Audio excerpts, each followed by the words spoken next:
수의 왕.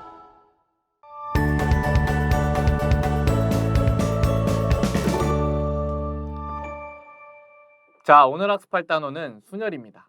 우리가 이제 순열을 배우고 조합을 배우게 될 텐데 순열하고 조합이 헷갈리는 개념이에요. 그래서 언제 순열을 쓰고 언제 조합을 쓰는지 명확하게 구분 지을 수 있도록 꼼꼼하게 공부를 해봅시다.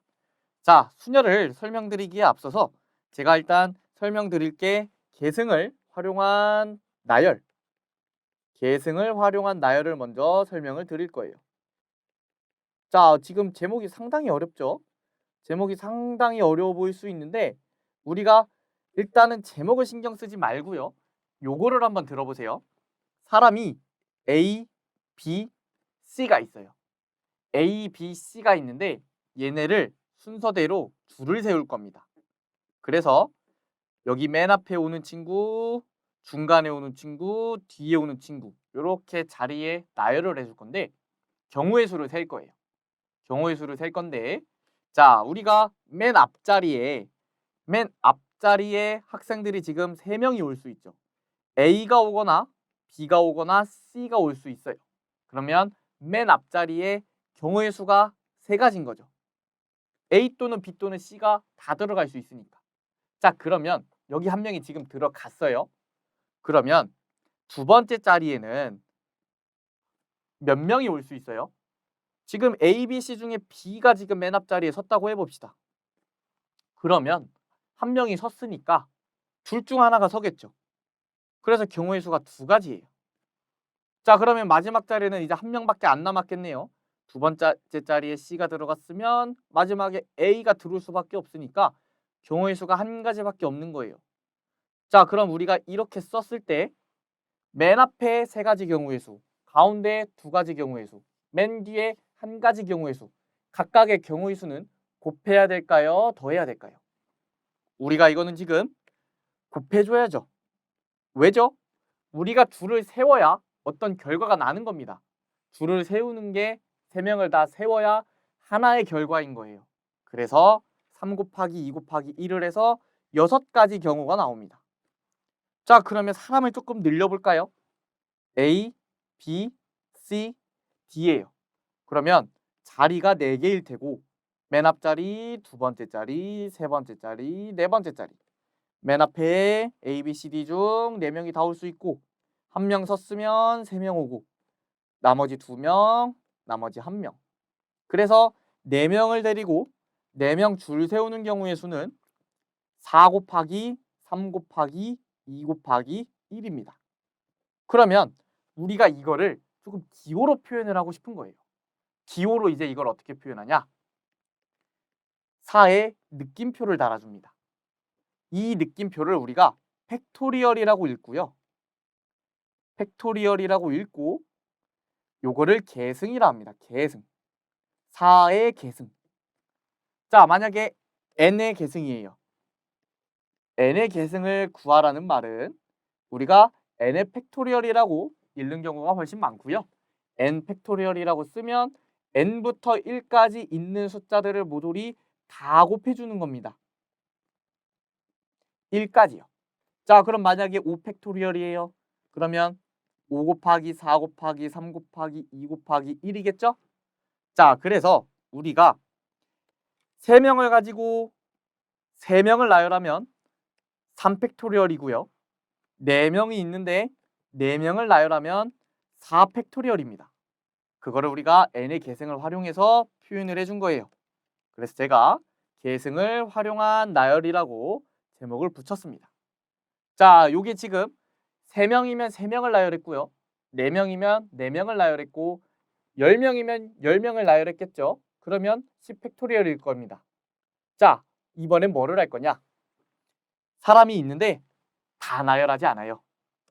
예를 들어 A, B, C, D, E 5명의 사람이 있다고 해봅시다. 근데 저는 5명 중에 3명만 나열을 할 거예요. 3명만 나열을 할 겁니다. 그러면 아까랑 마찬가지로 경우의 수를 세줄 건데 맨 앞자리에 올 수 있는 사람이 몇 명이에요? A, B, C, D, E 5명이 다 올 수 있죠. 5가지 경우의 수가 있습니다. 자, 뭐 한 D가 왔다고 해볼까요? 그럼 D가 지금 섰어요, 줄을. 그러면 두 번째 자리에 올 수 있는 애는 몇 명이에요? D를 뺀 4명이 올 수 있죠. 그러면 D를 빼고 이제 C가 왔다고 해볼까요? 그럼 마지막 자리에는 이제 몇 명이 올 수 있어요? C와 D를 제외한 3명이 올 수 있죠. 뭐 2가 왔다고 해봅시다. 자, 그러면 요것도 마찬가지로 D, C, E 한 명 한 명 한 명을 뽑아야 하나의 결과가 나오는 거죠. 그래서 5가지, 4가지, 3가지를 곱합니다. 그러면 뭐예요? 5 곱하기 4 곱하기 3이죠. 총 60가지의 경우의 수가 있는 겁니다. 5명 중에 3명만 나열하는 경우의 수는 우리가 60가지 경우의 수가 있는 거예요. 우리가 이 계산을 뭐라고 하냐? 순열이라고 합니다. 조금 일반화를 하면요. n명이 있어요. n명이 있는데 r명만 순서를 정해주는 거예요. n명이 있는데 r명만 순서를 정해줍니다. 그래서 이거를 기호로 뭐라고 쓰냐? n, p, r이라고 쓰는 거예요. p가 이제 퍼뮤테이션이라는 영어의 약자입니다. 그래서 NCR을 통해서 우리가 순열을 계산을 해줄 거고요. 자, 넘어가서 우리가 순열을 어떻게 계산하는지 보겠습니다. N명 중 R명을 나열한다 그랬어요. 그러면 하나, 둘, 자리가 R개죠. 자리가 R개입니다. 사람은 제가 요번에 숫자를 붙일게요. 1, 2 해서 N명이 있는 거예요. 그런데 R명만 나열하니까 N명 중에 R명만 나열하니까 여기는 N명의 사람이 올 수 있고요. 여기는 N-1명의 사람이 올 수 있겠죠? 자, 마지막은 몇 명이 올 수 있어요? N-R 플러스 1명이 올 수 있습니다. 이렇게 써야 여기서부터 여기까지의 개수가 R개인 거니까.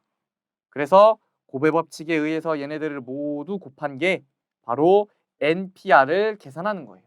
이렇게 보면 복잡해 보이죠? 그런데 이렇게 이해하면 쉽습니다. 자, 예를 들어 5P3이에요. 그러면 5명 중 3명을 뽑는 거죠. 그럼 자리가 3개니까 5부터 곱하는데 5부터 3개를 곱하는 거예요. 3개를. 5부터 3개를 곱하니까 5 곱하기 4 곱하기 3이고요. 10명 중에 만약에 2명을 뽑아서 나열할 거예요. 그러면 10 곱하기 9겠죠? 10부터 2개. 7부터 4명을 뽑을 거예요. 그러면 7, 6, 5, 4. 7부터 4개를 곱하는 겁니다. 자, 그러면 우리가 요거를 가지고 예제를 볼 건데요. 남학생 6명 중에서 3명을 뽑아 나열하는 경우의 수를 세래요. 그러면 6명 중에 3명을 뽑아서 순서를 정해주는 거죠.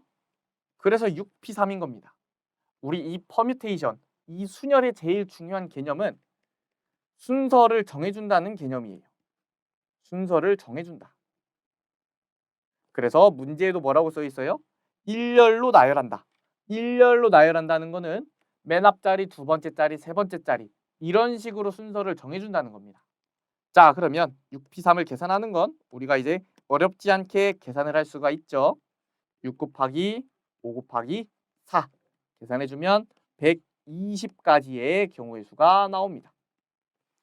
자, 넘어가서요. 우리가 이 NPR을 조금 더 이제 계산하는 법을 배워볼 건데 여기 보시면 우리 n의 계승이라 그래서 제가 맨 처음에 말씀드린 내용이 여기 있죠. n 팩토리얼은 이렇게 계산한다.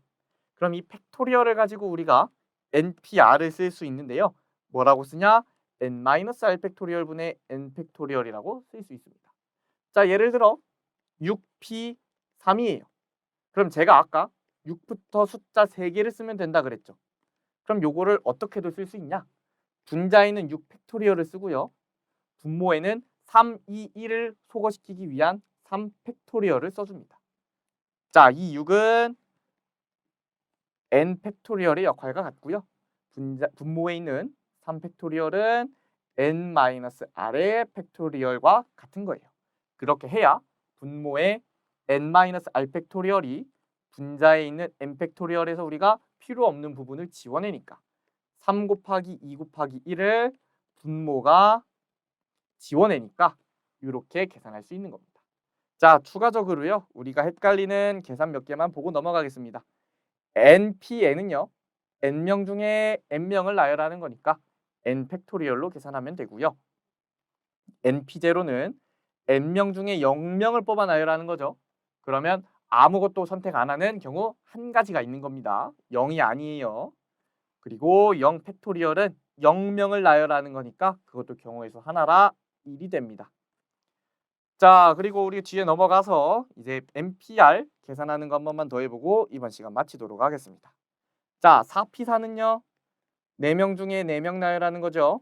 그래서 4 곱하기 3 곱하기 2 곱하기 1, 4 팩토리얼과 같고요. 계산해주면 24입니다. 5P2는요. 5부터 숫자 2개를 계산해주면 되죠. 그래서 20이네요. 2개를 더하면 답을 우리가 44라고 써주면 되겠네요. 자, 우리가 오늘 순열에 관한 내용을 했고요. 뒤에서 조합에 관한 내용을 배울 텐데 조합을 배우기 이전에 순열에 관한 개념을 확실하게 정리하고 들으시기를 권장드립니다. 꼭 복습하고 들으세요. 자, 그러면 오늘 강의는 여기까지 마치겠고요. 강의 들으시느라 고생 많으셨습니다. 감사합니다.